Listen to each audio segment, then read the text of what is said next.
নমস্কার বন্ধুরা, আমি পলাশ বিশ্বাস আর আপনারা দেখছেন পলাশ বিশ্বাস ভিডিওস। আশা করি আপনারা প্রত্যেকে ভালো আছেন এবং আপনাদের বাগানের প্রত্যেকটি গাছ ভীষণ ভালো আছে। বন্ধুরা, থাম্বনেল আর টাইটেল দেখে আশা করি বুঝতেই পেরে গেছেন যে কোন বিষয় নিয়ে আজকে আলোচনা হতে চলেছে। হ্যাঁ বন্ধুরা, জবা গাছ। কেন জবা গাছ? তার কারণ জবা গাছ এই সময় অর্থাৎ ফেব্রুয়ারি মাস তার জন্য ভীষণ একটা ক্রুশিয়াল পিরিয়ড। কেন না, এরপর থেকে কিন্তু প্রত্যেকটা ভ্যারাইটি জবা, হ্যাঁ ট্রপিক্যাল যেগুলো গ্রাফটিং করা সেগুলো হয়তো তুলনায় কম দেবে ফুল, কিন্তু দেশি জবা থেকে শুরু করে পুনে ভ্যারাইটি, ব্যাঙ্গালোর ভ্যারাইটি ভরিয়ে দেবে আপনার গাছ বাগানকে, সাজিয়ে দেবে ফুলে ফুলে তার নিজস্ব রঙের ছটায়। তাহলে বন্ধুরা, জবা গাছ ভালোভাবে করতে হবে, সঠিকভাবে করতে হবে। ফেব্রুয়ারি মাসের পরিচর্যা দিয়ে দিয়েছি, যারা দেখেননি ভিডিও লিস্টে গিয়ে দেখে নেবেন, কারণ অনেকেই দেখেননি আমি জানি, কারণ বারবার কমেন্ট করছেন যে রিপোর্টিং করব কি না বা এই সময় কি পরিচর্যা করব। তাদেরকে বলছি, যারা এখনও চ্যানেলটি সাবস্ক্রাইব করেননি তাদের এই মিসগুলো হয়ে যাচ্ছে, কারণ প্রতিদিন সন্ধ্যে 6টায় বাগান সংক্রান্ত ভিডিও কিন্তু আসছে এবং আমি কিন্তু কন্টিনিউ জবা গাছ নিয়ে একটার পর একটা স্টেপ বাই স্টেপ পরপর যা পরিচর্যা করতে হবে আমি দিতে থাকছি। তো আপনারা এইগুলো মিস করবেন না। যারা মিস করে গেছেন ভিডিও লিস্টে চলে যান, গিয়ে ওখান থেকে কিন্তু সমস্ত ভিডিওগুলো দেখে নিতে পারবেন যে জবা গাছের কোন বিষয়টা নিয়ে আপনাদের সমস্যা হচ্ছে। আজকের যেমন বিষয়টা এটাই যে জবা গাছের পাতা হলুদ হয়ে যাচ্ছে, একাধিক প্রশ্ন পাচ্ছি, ফেসবুকে পাচ্ছি, মানে মেসেঞ্জারে, এছাড়াও হোয়াটসঅ্যাপের যারা একদম নিকটাত্মীয় তারাও জানাচ্ছেন।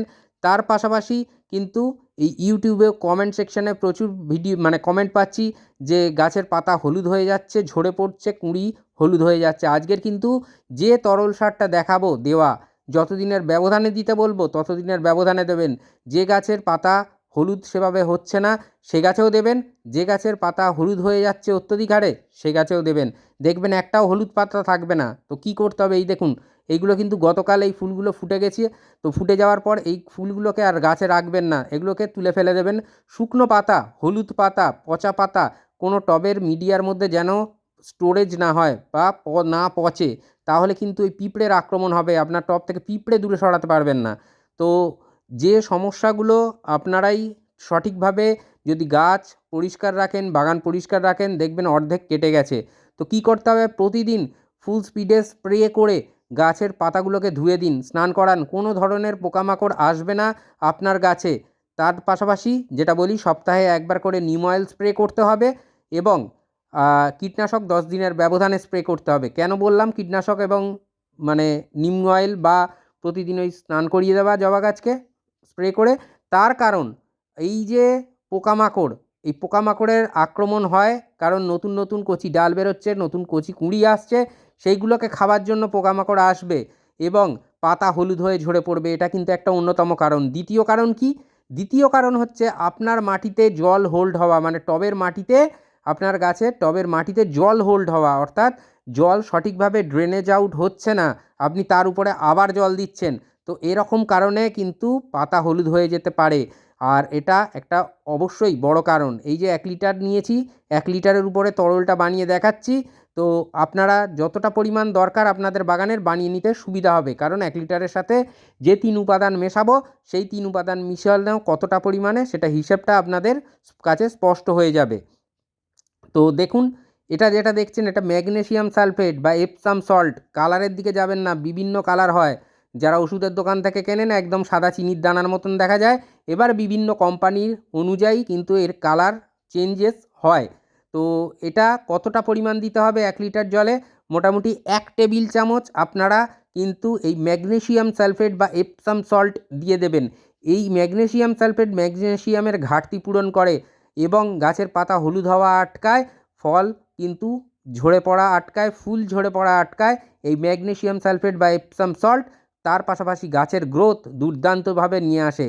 এরপরে যেটা দেখছেন এটা কিন্তু জবা গাছের সবচেয়ে প্রিয় খাবার।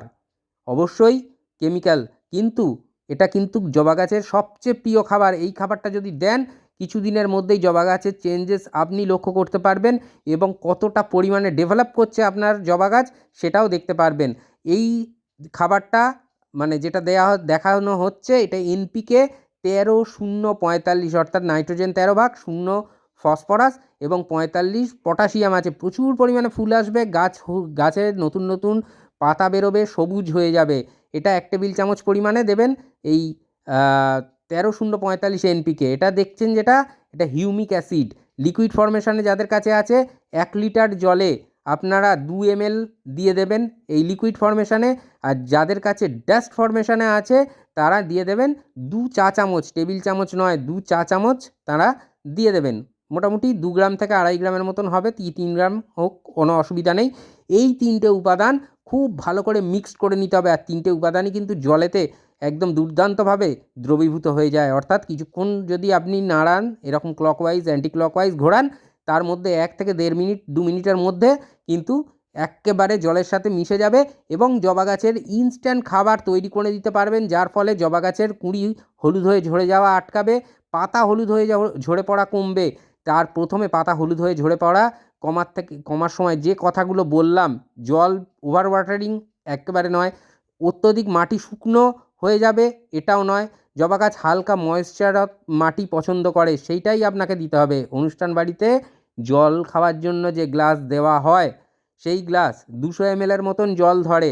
তো আপনার 10 বা 12 ইঞ্চি টবে কতটা পরিমাণ দিতে হবে? আপনার 10 বা 12 ইঞ্চি টবের জন্য আপনারা দেবেন 2 গ্লাস, অর্থাৎ 400 ml করে একটা 10 বা 12 ইঞ্চি টবে আপনাকে এই তরল সার খাইয়ে দিতে হবে আপনার জবা গাছগুলোকে। আমার জায়গা খুবই সংক্ষিপ্ত, মানে খুবই স্বল্প পরিসর জায়গা আমার, তার মধ্যেই বাগান করি, কারণ এই বাগান জীবনদায়ী অক্সিজেনের পাশাপাশি মন ভালো রাখার একদম অব্যর্থ ওষুধ। তো সেই জন্য বাগান করা ছাড়তে পারি না। প্রত্যেকটা গাছ গায়ে গায়ে মোটামুটি রয়েছে, যার জন্য হয়তো খুব বেশি ডেভেলপও হয় না, কারণ একটা স্পেস দরকার গাছগুলোকে রাখার জন্য। তো দেখা যাক কতদিনে সেটা করতে পারি। তো এটা যেটা দেখছেন যে এই তরল আমি কিন্তু খাইয়ে দিচ্ছি আমার জবা গাছকে, আপনারাও দিন, রেজাল্ট আপনারা নিজেরাই পাবেন এবং অবশ্যই সেটা কমেন্ট করে জানাতে ভুলবেন না। তো এই যখন এই তরল সারটা দেবেন, টবের মিডিয়া যেন একদম ড্রাই না থাকে, হালকা ময়েশ্চার থাকে, এমন অবস্থায় কিন্তু আপনাকে এই তরল সার আপনার জবা গাছে প্রদান করতে হবে। তাহলে বুঝতে পারছেন যে কীরকমভাবে কতটা পরিমাণে দেবেন। এবার বলবো যে কতদিনের ব্যবধানে দেবেন। যাদের গাছ রুগ্ন, দুর্বল, ফুল আসছে না বা পাতা অত্যধিক হারে হলুদ হয়ে যাচ্ছে, তারা এই সার 10 দিনের ব্যবধানে দেবেন তরল সার। আর যাদের গাছে মোটামুটি এই যে আমি যে গাছটায় দিচ্ছি, এই রকম যাদের আছে, হলুদ পাতা নেই, কুঁড়ি ঝরে যাওয়ার কোনো প্রশ্নই নেই, তো তারা কি করব আমরা এই 15 দিনের ব্যবধানে এই তরল সারটাকে খাওয়াবো। অবশ্যই তার আগে যে মাটিতে মিক্সড খাবার দেওয়ার ভিডিও দিয়েছি পরিচর্যার, সেটা দেখে দেবেন। তার থেকে এই তরল সার মোটামুটি 5 দিন পর ব্যবধানে গ্যাপ রেখে আপনারা প্রদান করে দেবেন।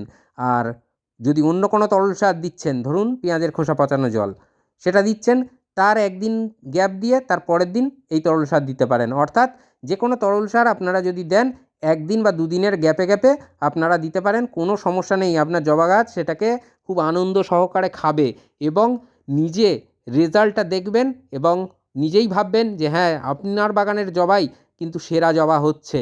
তো যেটা বলবো যে এই খাবার দাবারের অভাবে যদি পাতা হলুদ হয়ে যায়, এই খাবার দিলে দ্বিতীয়বার আর পাতা হলুদ হবে না, আমি বলছি। আর যদি দেখেন যে তারপরে হলুদ হচ্ছে, তখন দেখবেন পোকামাকড়ের আক্রমণ এক, না হলে আপনার জবা গাছে মানে জল হোল্ড হচ্ছে বেশি, সেই দুটো কারণ। এই দুটো কারণ ছাড়া আপনার জবা গাছের পাতা কখনো হলুদ হবে না।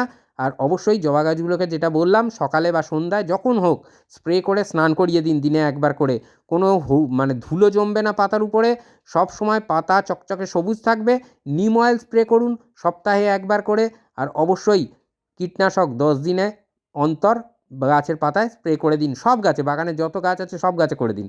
তো দেখবেন এই নিম অয়েল, কীটনাশক আর যে কোনো কীটনাশক যদি স্প্রে করেন, আপনার গাছ বাগান পোকামুক্ত থাকবে, এটা আমি কথা দিয়ে গেলাম।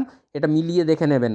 তো আশা করি বন্ধুরা বুঝতে পারলেন যে কীভাবে কেয়ার করলে জবা গাছের একটা পাতাও হলুদ হবে না, আর কুঁড়িও হলুদ হয়ে ঝরে পড়বে না, আর ফুটবে রাশি রাশি জবা এই তরল খাবারে। তো আজকের যেটা বললাম সেটা মিলিয়ে নেবেন, নিজেরাই পরীক্ষা করে নেবেন যে কতটা সফল হচ্ছেন। আর হ্যাঁ, যেখানে বাগানের সর্বোচ্চ সূর্যালোক পড়ে সেই স্থানে আপনার জবা গাছটাকে ঠাঁই দিন, দেখবেন অসাধারণ রেজাল্ট আপনি কিন্তু পেয়ে যাচ্ছেন আপনার বাগানের জবা গাছটি থেকে। তো আশা করি বুঝতে পারলেন। এরপরেও যদি কোনো প্রশ্ন থাকে অবশ্যই কমেন্ট বক্সে করবেন, আমি সবার প্রশ্নের উত্তর দিয়ে থাকি।